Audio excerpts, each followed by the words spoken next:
16 मार्च सन 1537 ईन को फतेहपुर सीकरी से कुछ दूरी पर खानवा में बाबर और राणा सांगा के बीच जोरदार टक्कर हुई थी।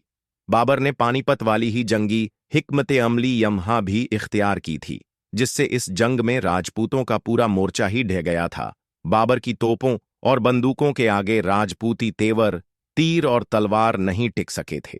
इस लड़ाई में राणा सांगा बुरी तरह से जख्मी हुए थे और उन्हें बेहोशी की हालत में मैदान जंग से बाहर ले जाना पड़ा था।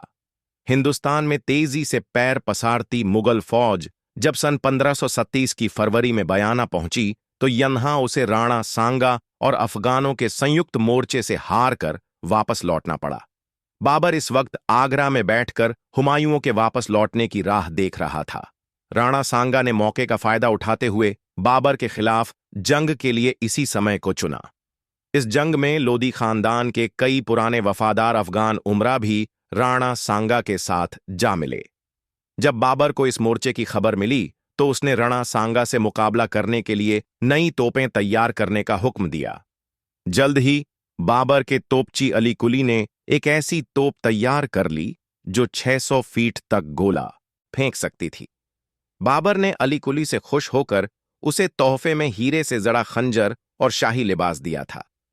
अब बाबर मुकाबले के लिए निकला तो उसके पास 50 तोपें और 20,000 के करीब फौजी लश्कर मौजूद था। लेकिन राणा सांगा के संयुक्त मोर्चे की खबर सुनकर बाबर के फौजियों का मनोबल गिरने लगा। अपने फौजियों को निराश होता देख बाबर ने उसी वक्त शराब के बर्तन तोड़ दिए और कभी शराब न पीने की कसम खाई।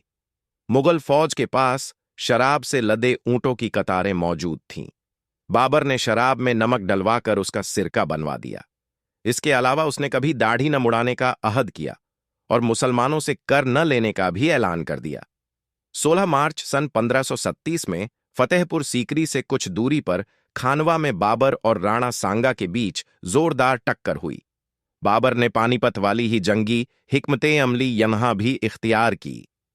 इस लड़ाई में राणा सांगा बुरी तरह से जख्मी हुए और उन्हें बेहोशी की हालत में मैदान जंग से बाहर ले जाना पड़ा। मौका देखकर राणा सांगा का दाहिना हाथ कहा जाने वाला मेदनी राय भी अपनी राजधानी चंदेरी लौट आया और बाबर से दोबारा जंग की तैयारी शुरू कर दी।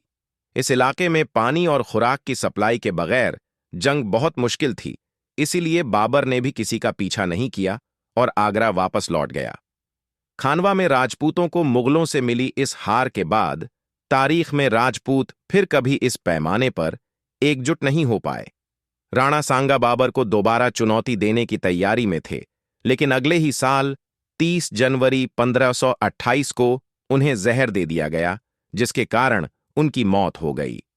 राणा सांगा के खत्म होते ही बाबर की राह की एक बड़ी रुकावट दूर हो गई।